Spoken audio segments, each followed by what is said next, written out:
Good morning, good afternoon, good evening, wherever you are. Let me get my nice angle. Ta-da! Okay, so today's video is about Joseph. I did a write-up because I was meditating on Joseph and I posted something about him, and I feel like I haven't milked the content of what I got from that little post. I want to do a video to really elaborate more on it. And contextually, Joseph's life is very contemporary to ours, in the sense of having childhood dreams and then life happening. So Joseph had childhood dreams of greatness, where he was going to be the sun. The sun and the moon were bowing down to him, and the stars. And he was just a child of promise, a child of hope, a child that was going to bring such joy to his family, his father, and I was so proud of him. And then life happened. Life showed up. And suddenly his reality was the polar opposite of what his dreams were. Somebody that was a child of promise, suddenly he is in a well, at the bottom of a well, being sold as a slave and being betrayed by the very people that love you, the very people that are family, the very people that you call your own, turn around and betray you. The highest form of betrayal. That's enough to shatter a lot of people's paradigm, like completely destroy you. And here is Joseph in Potiphar's house.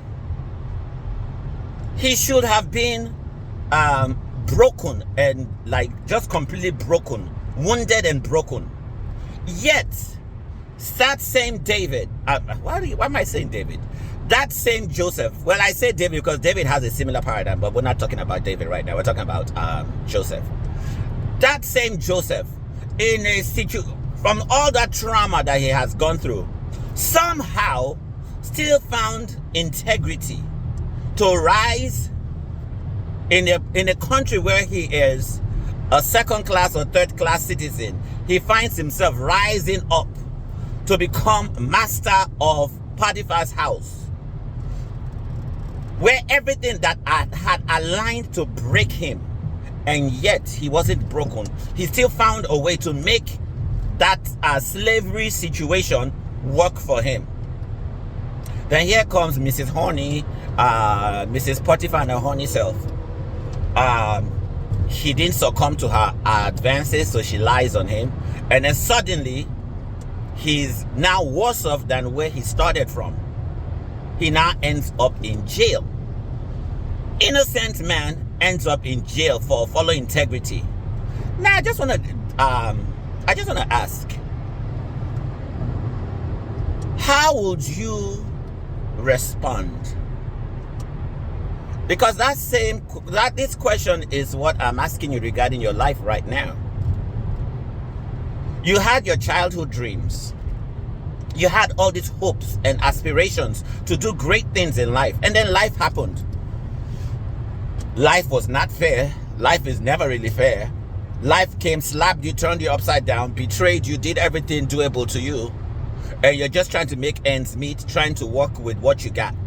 And sometimes, while you are doing everything you know to do, life happens again and slaps you even downward. In the midst of all that, do you celebrate the gift of God in you? Do you celebrate the anointing on your life? And do you celebrate the integrity of God in you at such periods? I know I haven't. I've thrown in the towel. I've been like, I give up, whatever, screw this.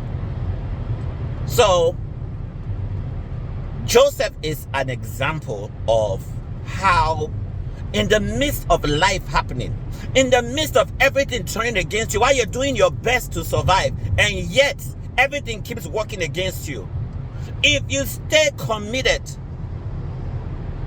if you stay trusting in God, He will vindicate you. He is our vindicator. He is our vindicator. The Lord is my light and salvation. Whom shall I fear? The Lord is the stronghold of my life. Of whom shall I be afraid? What kind of thing is going to show up in life to come and turn around the promise of God for my life? The prophecy of God for your life. What is going to show up and turn that prophecy around? Impossible. Impossible. And so that's my encouragement to you guys as you listen, as you watch this. Share it, inspire others with it. That no matter what, even when you end up in the prison, yes, you may have been guilty, you may not have been guilty, you may have been innocent. Whatever the case is, you're in prison. The prison that life has forced you into. Childhood dreams looks like decades or lost. Yet your Lazarus of dreams, the Lazarus of your dreams, can wake up and come out of the grave. That stone can be rolled away, and the Lazarus of your dreams can rise up from the dead and find life again. Resurrection power can show up. It showed up in Joseph's life, elevated him from the prison to be the prime minister. That same power is still at work today. I can testify that yes, I gave up and God showed up and embarrassed me. And like, look, Kenneth, yes, you gave up. You turned around. But look, I am going to show you mercy and grace. And he came up and lifted me. And I'm like, whoa. Dreams that I thought I had given up on, yet God is showing up to fulfill his wonder in me. Same God can do it for